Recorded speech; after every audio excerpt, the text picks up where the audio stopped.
Hi, everyone. Welcome back to Dear HR Insider, where we take your real workplace questions and get expert insights from our HR pros.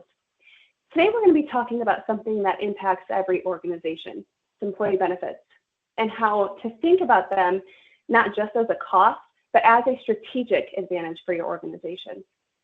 We're joined by Max Rispler, an executive at an insurance brokerage with deep expertise in employee benefits strategy. And of course, Lisa Cooper, our President and Chief People Officer here at CPG, is with us too. Max, thank you for being here. We're excited to tap into your expertise. Thank you, Cynthia. Thank you, Lisa, for having me. I really appreciate it. Yeah, we're delighted to have you on the show. Absolutely. So here's what we're hearing from our network. Benefits costs keep rising, but employees want more. And we're trying to balance that retention, that budget, and engagement. So how do we make smarter decisions about our benefit strategy? And Max, I think I want to start with you. So when you work with organizations, what really separates the companies that treat benefits as an expense versus those that treat them as a strategic investment?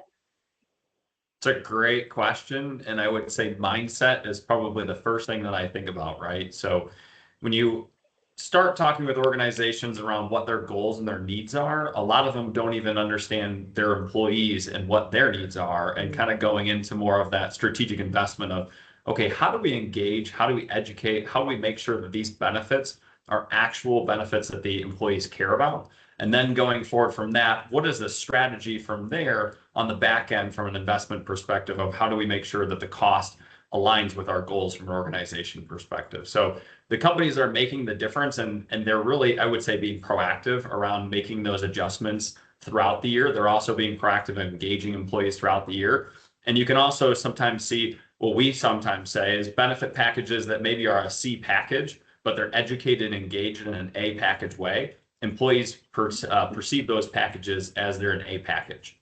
You could have the best benefits possible, but if you're not educating and engaging and also using those benefits to work with your employees on how do we actually make sure that they understand what the value of those benefits are, that A package could seem like a C or a D package. And so when you're talking from a recruitment and retention perspective, and Lisa can talk all of the time about this from a recruitment and retention, but it is a big piece of, okay, these benefits do matter to employees. How do we make sure that they're well educated and engaged and that they are actual facing that makes sense from a benefits perspective for the employees and the organization, their values and goals and other aspects.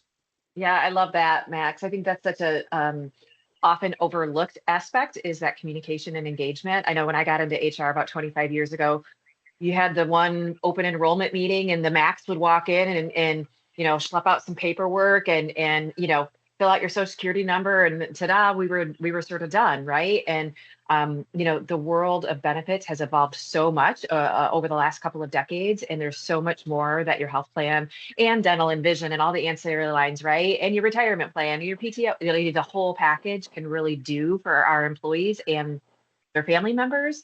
And it's changed a lot, right? And so being thoughtful about how are we communicating this to our job candidates and folks who are making an offer to and part of onboarding, but then also at open enrollment or when there's a major life event, right? It has to sort of weave its way throughout that employee life cycle very consistently, very proactively.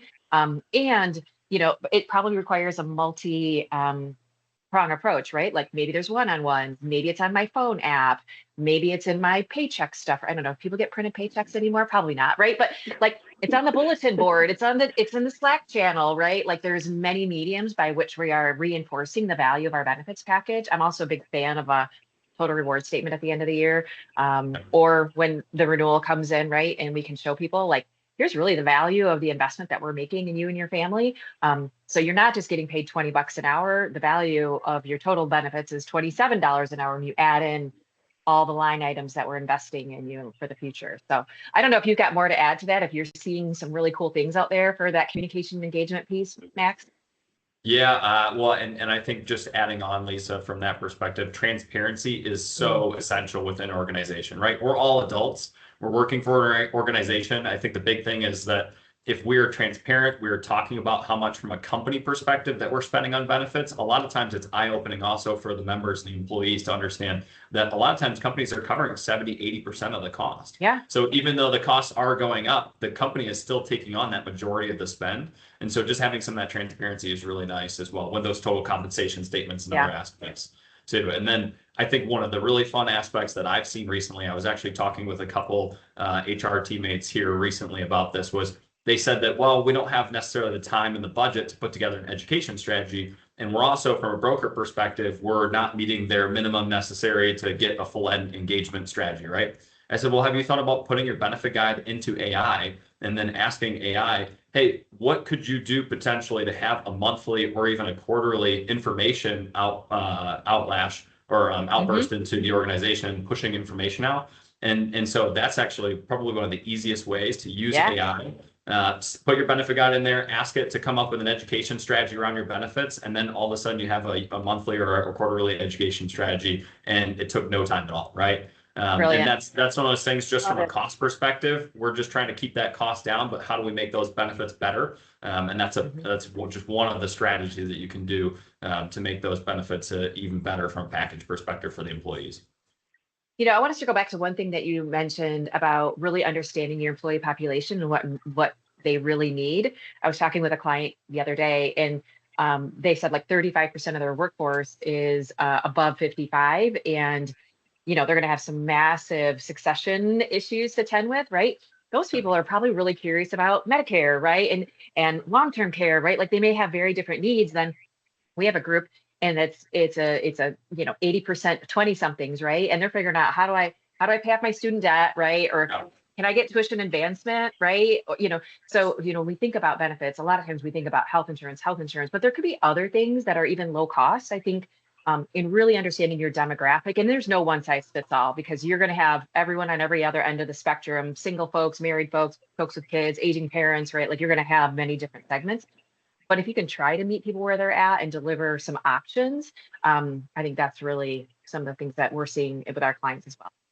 I love that. I think when you dive into the demographics aspect of the organization, especially if you think it's a hard labor organization, it's manufacturing, they're lifting heavy materials, then from our perspective, and also from the company perspective, that musculoskeletal MSK is probably going to be one of the top spends, right? So how do we start to put together an approach on the MSK side that fits those needs of an organization, right? If it's a service-based company and it's also a very high intensive and it's also a stressful organization job, right? How do we think about behavioral health? How do we think about mental health?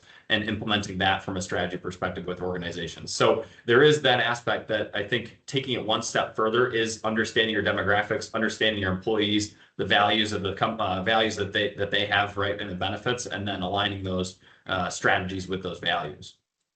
Yeah, absolutely. Yeah, I think that's wonderful, and I like that you both are kind of saying, read the room, know your audience, know what they want, know what they're looking for, and also know what they want to hear. So just be transparent. We're all adults. We want to understand what's being offered to us. We want to use those things because that is a benefit. So Max, thank you for sharing your insight today. It's a really important topic, I think, especially with these rising costs, but also rising expectations from the employees too.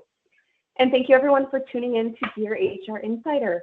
If you have a workplace or an HR question that you would like us to cover, just submit it on over into our Dear HR Insider form, and your question might be featured in an upcoming episode. Don't forget to follow along with Cooper People Group on LinkedIn, Facebook, and YouTube to catch our latest publications and insights. And if you would like to connect with Max, I will provide his information in the description of our publication too. Thank you all. We'll see you next time. Thanks, Max. Thank you, Lisa. Thank you, Cinthia. Thank you.